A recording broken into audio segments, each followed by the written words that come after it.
Bien, nous avons, dans la vidéo précédente, je vais essayer de vous expliquer pourquoi l'eau et la matière organique devaient être des éléments de base de la vie. Ce n'est pas une raison chimique, c'est une simple raison probabiliste. C'est-à-dire, si on prend les éléments les plus abondants dans la nature, on trouve ça, donc c'est normal que la vie s'exprime avec de l'eau et de la matière organique. Alors, ce qu'on va faire maintenant, aujourd'hui, c'est regarder donc comment se place cette eau, qu'on va appeler l'eau morphogénique. Donc, je vous rappelle, eau morphogénique, eau qui donne la forme. Comment elle se place par rapport aux autres états de l'eau. Alors, vous avez ici donc un petit schéma qui vous montre que la variable, comme toujours, pour la vie qui est importante, c'est l'entropie. Donc, si je porte ici l'entropie en fonction des états de l'eau, j'ai bien sûr la glace qui est l'état solide, j'ai le liquide et j'ai la vapeur. Donc, je vous rappelle, dans le solide, on ne peut que vibrer. Dans le liquide, on peut vibrer et faire des rotations. Dans le gaz, on peut vibrer, faire des rotations et faire des translations. C'est pour ça que l'entropie augmente.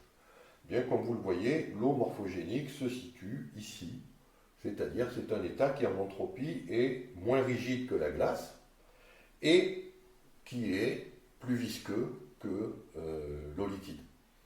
Donc c'est quelque chose comme ça. Vous voyez, c'est pas de la glace, mais par contre, je ne peux pas faire ça avec de l'eau liquide. Si j'essaie de faire ça avec l'eau liquide, elle m'échappe des mains. Ici, avec l'eau morphogénique, je peux la prendre et la manipuler. Donc ça, c'est parce que son entropie est intermédiaire entre ces formes de rigidité et de fluidité.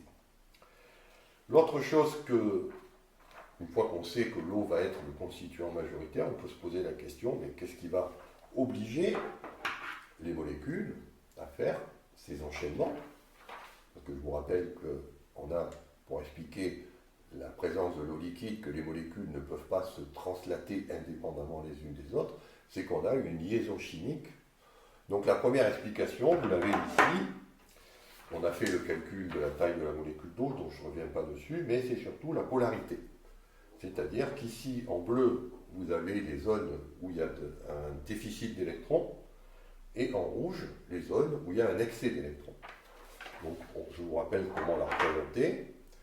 En blanc, c'est les hydrogènes, il y a un déficit d'électrons. En violet, ce sont là où se concentrent les électrons excédentaires.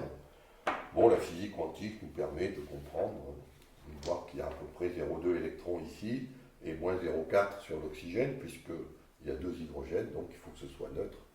Donc ça fait moins 0,4 et 2 fois plus 0,2. Cette polarité se traduit par l'existence d'un mouvement dipolaire. Alors c'est là où on a plusieurs façons d'expliquer les interactions.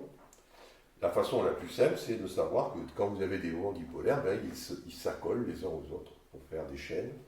Donc ça, c'est ce qu'on appelle l'interaction de Kissom. Quand on fait les calculs, c'est beaucoup trop faible pour expliquer l'énergie de cohésion qui est ici. L'autre idée, c'est la loi de Coulomb. On sait que deux charges de signes opposés s'attirent. C'est la loi de l'électrostatique. Donc vous avez une charge plus sur l'hydrogène, une charge moins sur l'oxygène. Donc l'idée, c'est qu'il y a une attraction. Alors cette idée est intéressante, mais là aussi, l'interaction est trop faible pour expliquer la valeur qu'on mesure de cohésion de ces liaisons hydrogènes. Alors c'est pour ça qu'on a utilisé un terme, liaison hydrogène, parce que ce n'est pas des dipôles-dipôles, ce n'est pas des charges qui interagissent, il y a quelque chose de plus. Alors ce quelque chose de plus, on a appelé ça la liaison hydrogène, mais ça reste quand même très flou. Lorsqu'on reste dans la physique classique, on a un petit peu de mal à comprendre d'où vient cette force additionnelle, et comme on le verra plus tard, la physique quantique, elle donne par contre une réponse très claire à l'origine de cette force supplémentaire qui est responsable donc de la cohésion qu'ont les molécules d'eau les unes avec les autres. Alors, juste pour vous donner une idée de cette cohésion, elle est vraiment très forte. Vous avez ici des mesures, on va mesurer ce qu'on appelle la température de Boyle.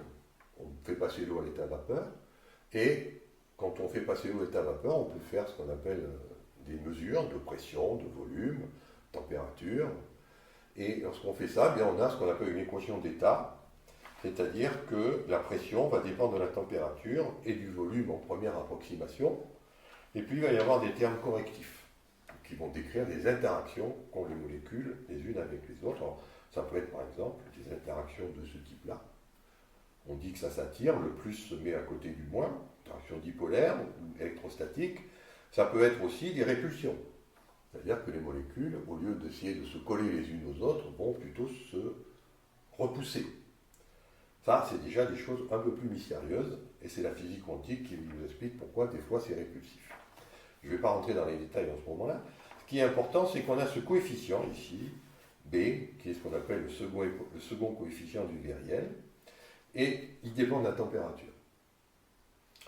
Et ça, c'est amusant, c'est que quand on fait varier la température, il y a des interactions qui sont attractives, et elles peuvent devenir répulsives parce que le facteur B ici change de signe. Pourquoi? Parce que c'est la somme de ce qui est attractif et répulsif. Et donc, lorsque le coefficient B s'annule, on dit qu'on a un équilibre parfait entre attraction et répulsion, et ça se mesure par la température, donc T, à laquelle ce coefficient, ce second coefficient du viriel s'annule. Et bien voilà, vous avez la température de Boyle, et ensuite il suffit de prendre plusieurs substances et de regarder leur température de Boyle. C'est ce qui est représenté ici dans cette colonne, ça c'est plusieurs substances qui sont bien connues à l'état gazeux. Et puis là, vous avez donc le poids moléculaire, c'est-à-dire la masse molaire de la substance, et on a fait le rapport donc entre la température de Boyle et la masse molaire.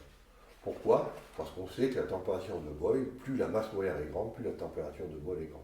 Donc on normalise par la masse molaire pour essayer de faire un top 10, palmarès, des molécules les plus cohésives. Et vous voyez, quand vous faites ça, il n'y a pas photo. La première substance qui sort, c'est l'eau. C'est-à-dire que la substance l'eau, compte tenu de sa masse molaire, est la substance la plus cohésive de l'univers. Ah, c'est aussi la substance la plus abondante.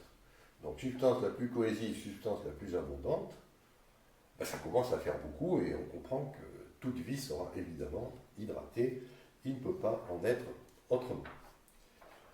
Voilà, donc maintenant on sait que l'eau non seulement est importante par son abondance, mais elle est aussi importante par ses interactions grâce à cette liaison hydrogène qu'on symbolise par l'association entre ce trait violet et cette boule blanche.